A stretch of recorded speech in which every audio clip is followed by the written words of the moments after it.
It says, how hard was it when you guys started? So this question did not specify when we started what. When you started MYOD podcast. When we started MYOD podcast. So yeah. When we started MYOD podcast, it was very hard because considering all the factors of people not really supporting or people not really seeing the vision on technically how we even started, because when we started, our quality was very poor, I could say. We were directing everything ourselves and everything we were doing ourselves. So we didn't know what we're doing. It's not like we didn't know what we're doing, but we didn't know the infrastructure of it, the system of it, how it's supposed to work. I remember we were learning on the process. Oh, we can upload on our Spotify. Oh, we can upload on Apple Music, Apple Podcast. So a lot of things we're still learning. And what I can appreciate is that whenever we see something we can improve on, we don't waste time and we improve it ASAP. That's why you can see in under 2 years we've managed to keep going, and we are still learning along the way. So I'm not gonna say we're perfect, but we're still learning. So yeah. The next question is, what was the key reason you decided to start the podcast? This was asked by my good friend Ray. Shout out to Ray. What was the key reason as to why you decided to start the podcast together? As in, why Musa and not anyone else? Or why Monty and not anyone else? Too much echo, brothers. I think one of us should mute themselves. Okay, I'm mute right now. Okay. So Musa, maybe we should start with you. What was the key reason as to why you decided to start the podcast together?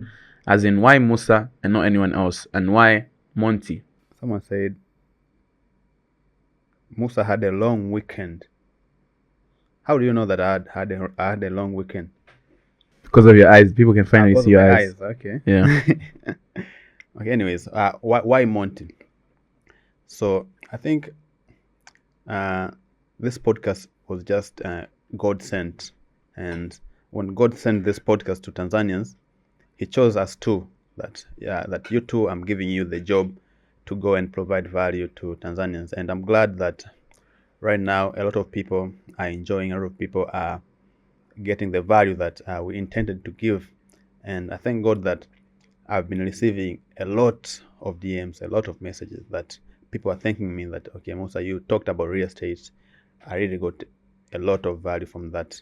You talked about ways on how I can make money. You know, some people really went on and applied those ways that, and it really helped them. So yeah, I think that's it, man. So the podcast idea was mainly Monty's idea, for those people who don't know. So I met Monty in Qatar. I came from Tanzania to Qatar and came from the UK, right? Yeah. From the UK to Qatar. I went there for the World Cup. So Monty had the idea already to do a podcast, and he shared it with me that, Musa, I've always wanted to do a podcast. What do you think? And then I was like, if you always wanted to do it, just do it. Why are you overthinking? Why don't you just start right now? Yeah. And then so from my head, I thought that Monty needed a partner, and because after that, what Monty asked me was, you are telling me to start and do it. Why don't we do it together? In my mind, I was thinking, I don't have any experience. I'm not a journalist. I'm just a banker, a finance guy who just happened to be doing marketing right now. So I was like, I don't have any experience, but yeah, I have time, and this can be helpful to me and to the community. So let's just do it. Yeah. So the same day, I remember we were going to watch a match. I think it was France versus Morocco. Tunisia. France versus Tunisia. And before we went to watch the match, Monty pulled out his card and like, yeah, I'm starting right now. I'm buying these 3 mics, the mic that you're seeing right now. So we had the idea. The same day, we bought the mics. We came back to Tanzania and started shooting. The rest is history, and here we are today doing a live podcast.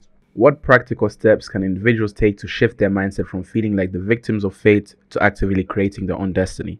How do you act like you already got it? How can one manifest it? I'll speak on my personal experience. Okay. Mute yourself on your side, then I'll mute myself. So I always see on my end a lot of whether it's TikTok, Twitter, that having that mindset of being a victim will always lead to you failing, because in your head you'll never be thinking about progressing. You'll be thinking about, what am I doing wrong? Like every time you'll be like, I'm doing this wrong, and because it's your mindset. But once you shift your mindset towards that, I'm going to make it, I'm going to get it, I'm going to have it, it's a different mindset. Now you're working towards, you're just going to get it. So my advice to you would be, just stop thinking of the negative. Just fill your head with positivity, because negative thoughts will lead to you being negative. Positive thoughts will lead to you being positive. Even if you see something negative happening to you, try and set something positive about it, and understand that everything happens for a reason, and it all works out at the end of the day. But you just have to keep going and keep working hard. And that's how I personally look at it, and I manifest everything that I want to go do, like what I want to make, what I want to have. Just act as if you have it already, and then put in the work of going to get it. That's the best way you can put it. Is that what you just said right now? Is that equal to faking it until you make it?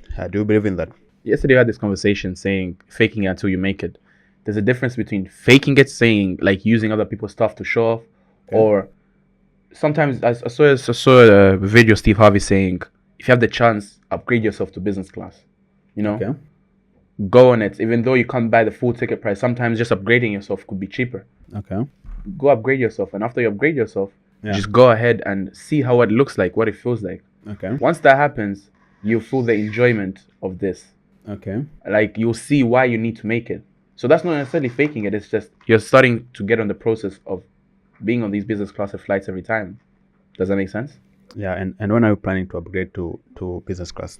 Well, that's more of my personal life, and we covered on my personal life, whether I'm already in business or whether I'm still in economy. It's more of, everyone has their own journey, so focus on your own journey. Stop looking at other people. I think you should cover that on Monty Vlogs. I think people are really interested to know. If you guys think I should bring back Monty Vlogs, please comment down below and I shall consider it, because it's been over a year I haven't posted anything on Monty Vlogs. What do you guys think? Should I go back to vlogging my life and showing guys everything, what I do, from what I don't do, what I do, my dailies? I'll do it.